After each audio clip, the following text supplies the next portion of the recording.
Seahawks fans, wherever you may be. Thanks for listening to the show. Join your hosts, Bill Alvstad and Keith Myers, as we talk Seahawks football.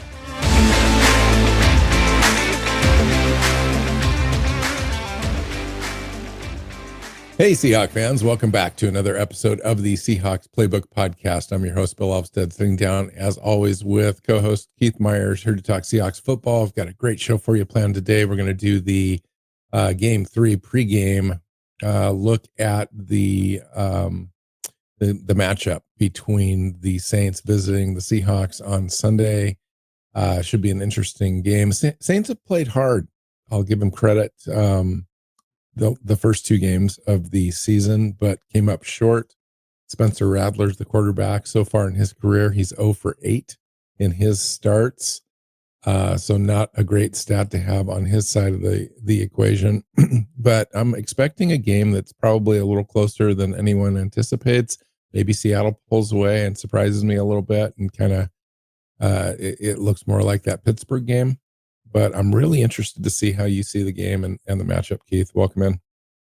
Well, there is some reason to, not just be like, the Seahawks are going to blow this team out, because the Saints are not a good football team. And it starts, the roster's not great. The quarterback is genuinely kind of bad. And this should be an easy win. But there's reason to think it won't be an easy win. It should still be a win. But whether or not it's an easy win remains to be seen. I agree with you. I think this is going to be a closer game than you'd think. Kellen Moore is the head coach now. Love Kellen Moore as a human, and from the Northwest. Grew up in Prosser, Washington. And I really like the long-term prognosis of what this team will become, I think, over time, depending on how they draft and so on and so forth. But right now, they're a ways away. I think he's got them playing hard, and it's early in the season. You would expect that. They faced Arizona and San Francisco from our division, lost to Arizona 20-13 and San Francisco 26-21, and they had a chance to actually win against San Francisco at the end there. And I would say, they're a decent team at moving the ball and, stopping the run, playing against the pass. But at the end of game, when the game is really on the line, they come up short, and they did that 2 weeks in a row. And that's kind of what you get when you have a young quarterback, a young team, a new coach, and you're trying to all put it together. I think Seattle comes in with a disciplined approach. It's way more disciplined on offense, I think, this year than last. It'll be interesting to see if the Seahawks can successfully run against this team. I think they can, even though I think it looks like we're going to be down Charbonnet. I have confidence, though, in Holani, and maybe they bring up a guy like Martinez or the other running back that we have. Can't remember his name right off the top of my head. I think Wright's probably the more likely one to be elevated off the practice squad, simply because Martinez was released from the practice squad on Tuesday, brought back, but the fact that they're dropping him off the practice squad, bringing him back on it tells me he's not close to being on the active roster. Wright has not been released off the practice squad yet, whereas Martinez has a couple times now, in order to make room for guys like Cody White and that kind of thing. So, I'd say Wright's probably the more likely guy to get called up this week. Interesting. Yeah. So talk to me a little bit about how you're feeling overall. I know we've got some injuries. Witherspoon and Emanwari were still listed as doubtful, although they did have limited practice reps on Friday's practice. And they were joined by Julian Love as doubtful. Yeah. And so now you've got essentially three starters of your nickel. Three of your five in your nickel situations are all out. or at least they're doubtful, but it looks like they're going to be out. And there's a Thursday night coming up game, and so I think they might just, they have to take that into account. Maybe rest the guys on Sunday with the idea that getting them back for Thursday. You But definitely don't yeah, want to overlook a New Orleans Saints team, but at the same time, that division matchup is going to be really important. And mhm, if you're not ready, you're not ready. The depth is interesting. I mean, it certainly came forward um, against the Steelers, and it really worked out. And so Kendrick came in, had a terrific game. Looks like he's going to get some more playing time. Job came in, stepped mhm, up, and he's been playing very well as a replacement there for sometimes Woolen, sometimes Witherspoon. And then Shaq Griffin's probably going to get called up again, I would yeah. imagine, That's what I would in this expect game. Then, is you're gonna see Shaq Griffin, but I'm more concerned about safety, where yeah, the only safeties on the roster that aren't injured are Kobe Bryant, the starting free safety, and Tyakota, who is a special teams guy. Um, and Tyakota, it looks like he's going to be called upon to play strong safety and get up in the box and do all the things that Julian Love does, and that's a tall ask for a guy who's pretty much a special teams player, and you're trying to replace a Pro Bowler. and D'Anthony Bell, I think maybe gets called up Yes, um, for this I think he game. gets called up. Yep. I think He's on D'Anthony the Bell practice and squad, but Shaquille Griffin mhm, get called up, and that's just me. Now I could be completely wrong. They could prioritize defensive tackle and bring a defensive tackle up again like they've done in the past. We'll see. Um, I like the matchups in this game. I like our pass rush against the Saints offensive line. They've got a couple of injury concerns on their offensive line too. Let me check my notes here. I think that they've got Fuaga has been out, hasn't participated, and Trevor Penning has been limited. Looks like he may go. Dylan Radnez um, has been not participating. It looks like he'll miss time as well. So they're down a little bit, and depth wise, they're hurting a little bit. So I would expect our pressure rate to continue in this game. And I'm thinking, hopefully, we can actually get to the quarterback 4 or 5 times in this game, yeah. and really disrupt the timing of their quarterback Spencer Radler. Well, this is a big shift from last week. He's kind of the opposite quarterback, right? Um, and you had Aaron Rodgers, who's 74 years old and very little athleticism, and his arm is not what it used to be, but he's really smart and gets the ball out of his hands insanely fast. Now you're going to Spencer Rattler, who's a big guy with a pretty big arm and some interesting physical qualities, but processes the game really slowly and is not good at getting the ball out of his hands quickly.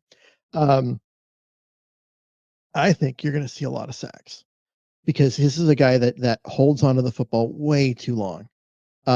If his first read's not there, he struggles, and I think the Seahawks will do a good job of taking his first read out. And then you get Williams and Murphy and even Nwoso and Mafe coming off the edges, and those guys are going to start getting home. This is a guy you can get to because you've got extra time. He won't the ball does not come out of his hands quickly. One of the worst in the NFL in terms of speed of getting the ball out of his hands. So yeah, definitely worth something to look at. Seattle's defensive line should Yep. dominate this game. So with that said, you expect the front, 3-4 guys as well as our linebackers to have decent games. How does that impact our defensive backs, which are shorthanded? It seems like it worked out last week. What do you expect?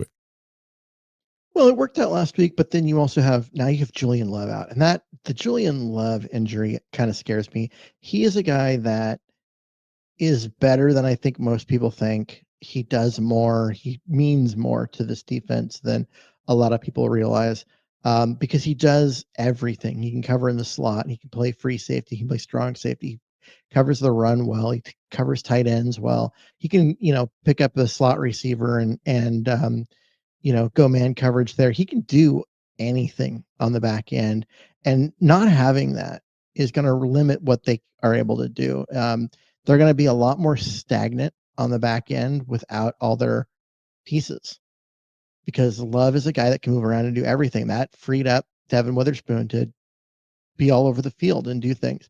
Well, Spoon's out, Love's out. Emanwari, who'd be the next guy up to play safety, but also he himself is a Swiss Army knife that can do a million things. He's also out. So now you've got two corners that aren't Devon Witherspoon in terms of their ability to do lots of things, and aren't known for being extra physical as your guys. And you've got at least one safety in there that will be playing that you'd prefer if he wasn't on the field, except for special teams. And I think they're going to be simple on the back end in order to account for their own guys being not the right guys. And that makes life easier for a guy like Spencer Rattler. But if you can get after the quarterback, it doesn't matter. If you can get pressure on almost every play, it doesn't matter. Yeah. Rattler is not a guy that does well under pressure. And you can get him moving his feet, get him off his spot. His accuracy falls apart. This is a guy that you can get to. Now, he's done a good job of taking care of the football. He's completing just over 50% of his passes, which is not good. And his yards per attempt is terrible. But at least so far through 2 games, he's taking care of the football. And that's something that, the Seahawks want to end. They want to turn him over. They want to get him to throw some picks. But we'll see if they can. It's one thing to not turn the ball over, but it's another thing to actually need to do something positive to drive down the field and score. And if you can get him you can attack him. He's going to have to make a choice. He's either going to have to put the ball in play and maybe throw a pick, or just be okay with punting. So that it really comes down to Seattle's offense. If they can put the pressure on the Saints offense, then Spencer Rattler is going to start throwing picks. Yeah. I think that when you take a look at the pressure rate, Seattle leads the league in pressure rate right now at close to 50%. And they're doing that and getting that done with 4 pass rushers. They are the 31st rate at blitzing, almost last in the NFL in their blitz rate. So they're not blitzing very often, which tells you that they can play base defense and get away with it. Which is nice because you can drop an extra guy back. Now, Alvin Kamara is a guy that they still have to account for. Kendrick Miller is there as well. Spencer Rattler can move around a little bit. I think he's kind of like a Sam Darnold type quarterback when it comes to running. He can run for you. He can get out of the pocket, move around a little bit. He's not going to necessarily be first or second, get out in space. But he can do that for you in when he needs to pick up a first down. Something to watch for. But it doesn't necessarily mean we need to stack boxes in order to stop this offense.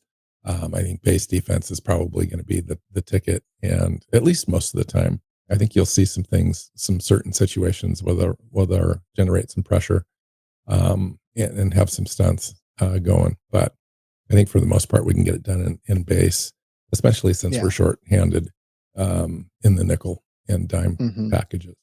So let's talk about the offense, Keith. You can take the pressure off the back end of Seattle's defense by staying in base and keeping your extra linebackers on the field, and keeping Tyrese Knight in there and letting him do his thing. Because it comes down to who would you rather have, Darian Kendrick as the nickel or Tyrese Knight? Well, I mean, Kendrick had a tremendous game. I'm not scared about our depth in the secondary until it's proven wrong, until they can't play for whatever reason. So far, so good. On the offensive side, last week, Keith, we were able to run the ball effectively, at least with Ken Walker. And Charbonnet had struggled, no doubt. It looks like Charbonnet is probably going to miss this game. I would have been anxious to kind of throw him out there again and see if it was a thing. I don't think it is. I think it was just happenstance. But I am not real concerned because we've got adequate backups. I think Kalani's great at, if he's going to get 5 to 7 touches, as long as Walker is remaining healthy and can pound the ball for you and run the ball 20 times in this game. I think that's going to be key. And get the ball out, run an efficient offense, convert on third downs, score in the red zone. I think we can get that done. Where do you see the most favorable matchups in this game? Well, I think you've kind of nailed it. I think that Ken Walker versus those linebackers is something that favors Seattle. You've got to get him to the linebackers, which means getting him past the line of scrimmage. But his speed is something that New Orleans just doesn't have the speed at linebacker to match. And so if you can block and give him a hole, he can bounce that and get around one linebacker. He could be gone. That's a matchup that just screams, that Seattle's going to have a big day. And you mentioned, Helani. I'm actually kind of excited to see Helani get a chance to get out on the field and do some stuff, actually get a few carries, because his body type and what he does and those kind of things really fits this offense. I know he went undrafted, but he went undrafted because of injury concerns. If he hadn't been hurt, this was a guy that would have gotten drafted because the talent is there. The production was there. And so getting an opportunity now to have him get a chance, he's fully healthy. I love getting, he's going to be the change of pace back, the power, to go with, Walker's speed. I think the Seahawks are going to be able to run the ball and run it well. I would be interested to see Jacardia Wright in this game. And apologies too if we're having some audio and video technical issues in this episode. Look like we might be. Just want to apologize for that. Jacardia Wright, I think, is a capable guy if he gets called up. Damien Martinez as well. I wouldn't mind them getting some touches in live action in the regular season. Jacardia Wright really did show some flashes in preseason. We'll see if that could translate into the regular season. I really like the idea of Robbie Oots in this better and create opportunities. Looks like we're having some real good success on inside zone plays for our running game as opposed to outside zone so far. Looks like linebackers and safeties have been beating our guys out to their spot outside zone runs with only a 20% success rate so far. I hope to see that improved a little bit. And I think Walker is a guy that can help with that and just really has breakaway speed anywhere on the field. And it's just a matter of time. He's looked so good against Pittsburgh when he had the opportunity to really get out in space. Just exciting to see him play. I think AJ Barner and Elijah Arroyo have an opportunity in this game. I continue to think that they're going to use the tight ends more. And it's just a matter of time, I think, before Arroyo has an opportunity to have a breakaway.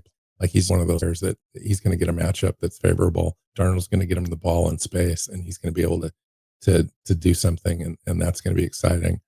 How about Cooper Kupp and Njigba and Torrey Horton in this game, Keith? Do you expect it to look similar to the Pittsburgh game, or is there an opportunity here really for those guys to have a breakout game? Well, I really do actually think it's gonna be similar to the Pittsburgh game. You're gonna get, JSN's gonna get his. Cooper Kupp's gonna be productive, and Torrey Horton's gonna get a few chances.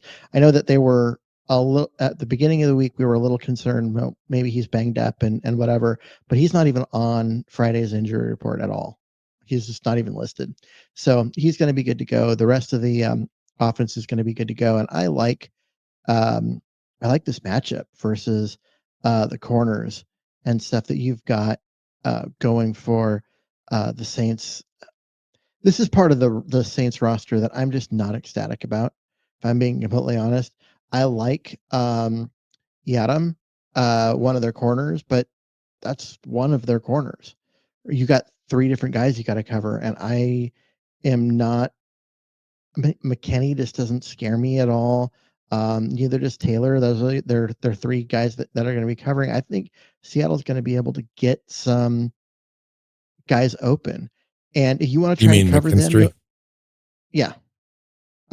If you want to try and cover those guys and you want to commit both your safeties to help, then the then the tight ends are going to eat you alive. So pick your poison, New Orleans. That is one of the things that's nice about Seattle's offense right now is that, yeah, it may not have a DK Metcalf. It may not have that like guy that's going to make an opposing defensive coordinator like just lose sleep and sweat all game, but they are very balanced in terms of talent at 5 different positions, as in terms of guys running routes, and you can't take away everything. Darnold's gonna have his a guy. He's just got to find him.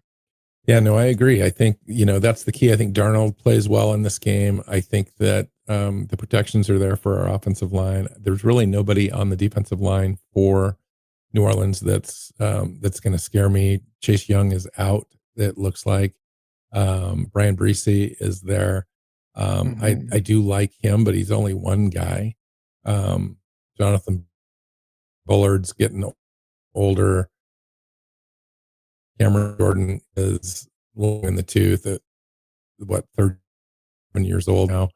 Yeah. I think, Seattle's got advantages for me all across the board in this game, both offensively and defensively. I think we just need to settle in, play our game, play within ourselves, take control of the line of scrimmage, convert on third downs and in the red zone. And we got this thing. It's that simple. But again, I point to Arizona, who has a really competent defense. I point to the 49ers, who have a really competent defense, well coached. Those teams had moments where they struggled. And New Orleans had some success. And so I just want to make sure that people realize this isn't going to be an easy game, even though New Orleans could definitely be, at the end of the season in a battle for the number 1 pick in the draft, for example. I still think that they're playing hard at this point in the season, and they should be a team that you give a little bit of respect to and make sure that you come in and give them everything you've got as a team. And I think Mike Macdonald's teams are pretty disciplined as near as I can tell. And I don't expect to see a fall off, but last year we had a couple games. We had a couple games like that Giants game, for example. Giants came in, put up like nearly 400 yards on us in the middle of the season. And really that was the game that would have been the difference maker in the season. And that was a must. That was an easy win. That was like a win everyone predicted. You just have those games once in a while. I hope this isn't the one. Mm-hmm. Yeah, I mean, this is a situation where, Alvin Kamara is a legit because he plays for New Orleans. I don't think people understand how good he's been the last few years. He's a guy that you really have to worry about. And then, yeah, I mean, it's just a matter of outside of that, you got to do your stuff. If you let the Saints hang around, that defense has enough to give you trouble. And the offense, Kamara's there. You can't let if they can ride Kamara because they get out in front, they're going to make life really difficult for you. I think too, having Klint Kubiak here as the offensive coordinator last year with New Orleans, that defense is nearly the same defense that is back this year for them. He saw a lot of those guys and played against those guys in practice every day last year. I think he knows how to attack this defense and who to target, and we'll call a really nice game against this team. So prediction time, Keith. What do you think?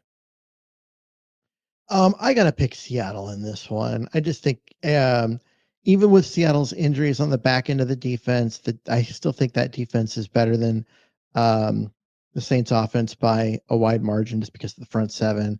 And I think that the Saints are going to have a hard time scoring. Um, and I also see Seattle being able to run the ball. If the Seahawks can run the ball, their offense works. And that's really what it comes down to it. If they can run the ball, their offense works and they're going to score a lot of points. If they can't run the ball and they have to just throw it, it's not designed to work that way. And I think that you're going to have some trouble.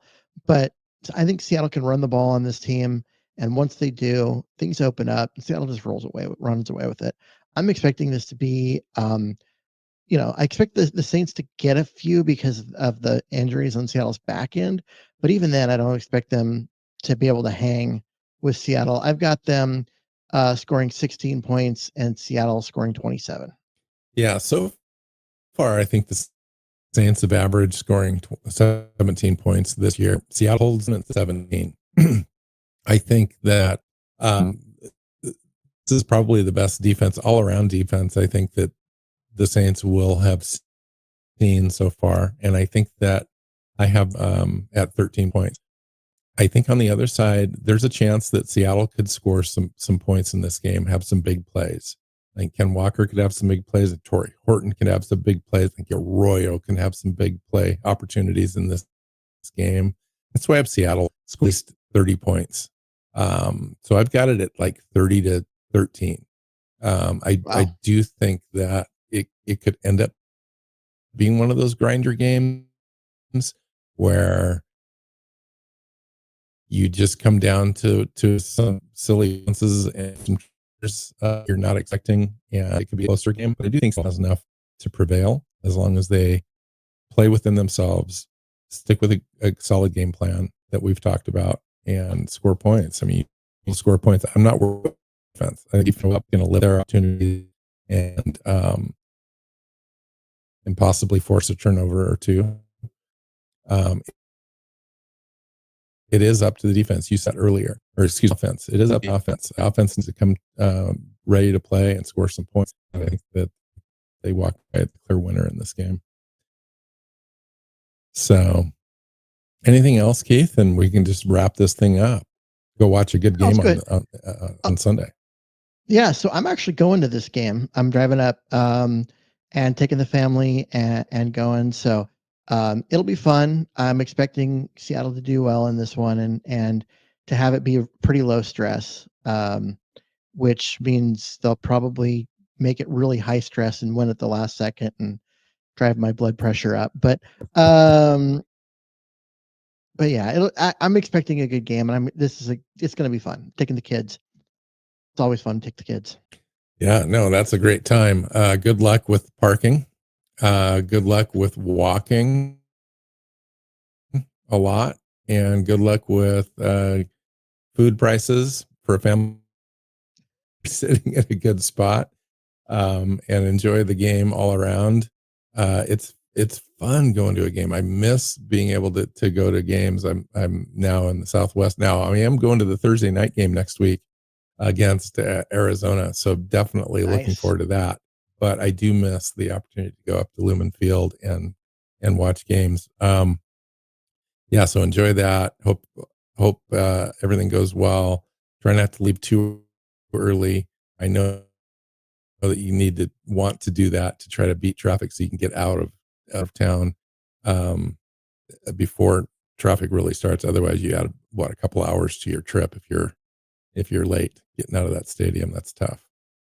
Yeah, I'm not real worried about that. If we are trying to get out and the traffic's just stupid, we'll find a place to eat and have dinner and then let the traffic just do its thing and then go. I'm not that like, if the game's close, I'm not leaving. I'm not leaving early. There's no freaking way.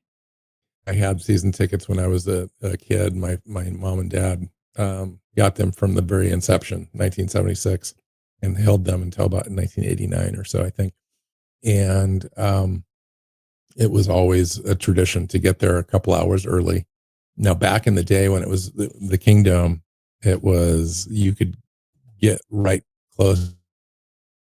Players came into this, and this would line up postings, and they would get off the buses, and you'd just be standing on the other side of the rope from all the players getting off. So that was really cool. And so we'd get there early and get to our seats darn near before anybody else was in that stadium.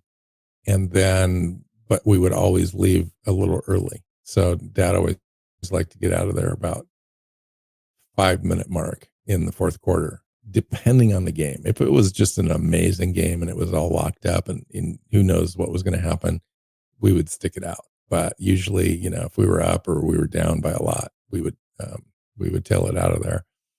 Just because he had to work early on Monday mornings. Like, he worked at Boeing and had a really early shift and needed to get home and all that stuff. But have fun, Keith. Enjoy the game. Let's go win this thing. Let's go get our record to 2-1 and get ready for that Thursday game coming up against Arizona, which I think is a key NFC West matchup. And let's go get this thing and have a great time, Keith.